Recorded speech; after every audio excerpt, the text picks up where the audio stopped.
magandang tanghali po. Baka lang pong aware po kayo sa recent moves po ni Cavite Representative Kiko Barraga sa House.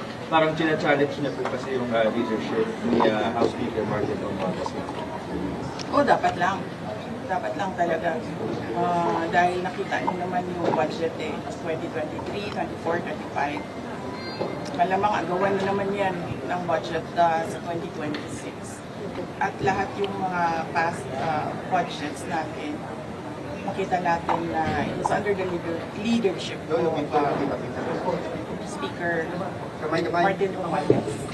Ma'am, dahil hindi mamatay-matay yung issue ng ouster attempt dito sa Kamara, kayo po ba may personal po ba kayong bet for the speakership? Wala, hindi ako, masyadong madami kaming inaasikaso sa Office of the Vice President para ko isipin kung anong nangyayari sa House of Representatives. Sa other matters lang, baka meron din po kayo comment sa independent commission po. Ano po composition, baka may comment po. Pag ikaw presidente ba, tapos alam mo na kung anong nangyayari. Tapos makikita mo na based on the budget kung paano binaboy yung pera ng bayan. Mag-aantay ka pa ba ng komisyon o ng truth commission o ng anong komisyon? Actually, kasi kaagad dapat yan. Unang-una, sinabi ko na noon, nag-appoint siya, nagpumili siya ng speaker na involved sa bribery in nakalagay sa isang kaso doon sa Amerika. Klarong-klaro na doon nakita na involved siya sa racketeering and sa bribery. So, ikaw ba, Presidente, ka ba, ilalagay mo ba yung ganyang klaseng speaker? Siyempre, hindi na, di ba? So, anong nangyari sa budget natin? Na-racketeering din yung budget natin. Tapos, siyempre, sumabog na.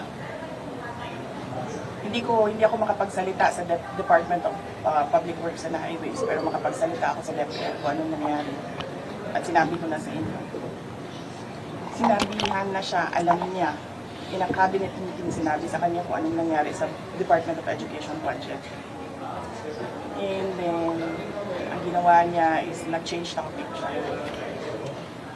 So,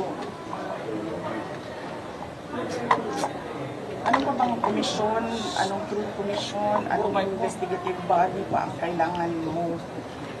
Nandyan na yung budget, nakikita natin kung paano siya kinuha.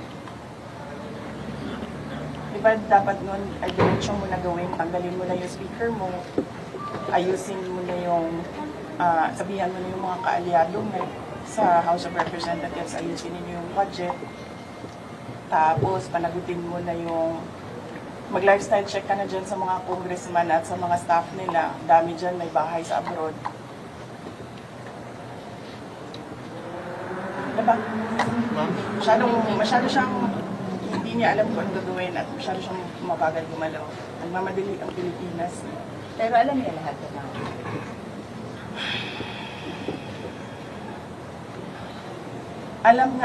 Alam nga nung bata na nakikinig lang, nanonood lang ng balita at nagbabasa lang ng budget. Presidente pa, hindi niya alam. Pero ma'am, di ba too little too late na po ba yung ginawa ni BBM? And of course, dapat po ba talagang kasuhan na si Speaker and si Sandy po sa mga ginawa nila? Actually, hindi na nga siya too little too late eh. Nothing na nga siya, nothingness na ang ginagawa. Ma'am, kaso, the Speaker was your campaign manager in 22. Were you not aware of these issues before? Hindi naman siya naging speaker noon eh. Ay, hindi ma'am. I mean yung bribery po, kasi na-mention niyo yung alleged bribery. Were you not aware during the 22 campaign?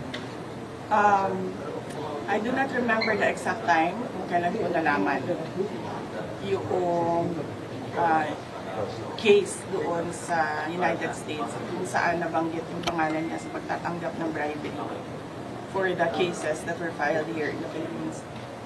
Pero hindi naman kasi ako ang pumipili ng speaker. Ang pumipili ng speaker ay ang presidente. Cellphone, or baba.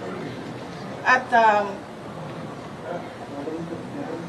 naging campaign manager lang naman siya by default kasi siya yung president ng partido ng lakas.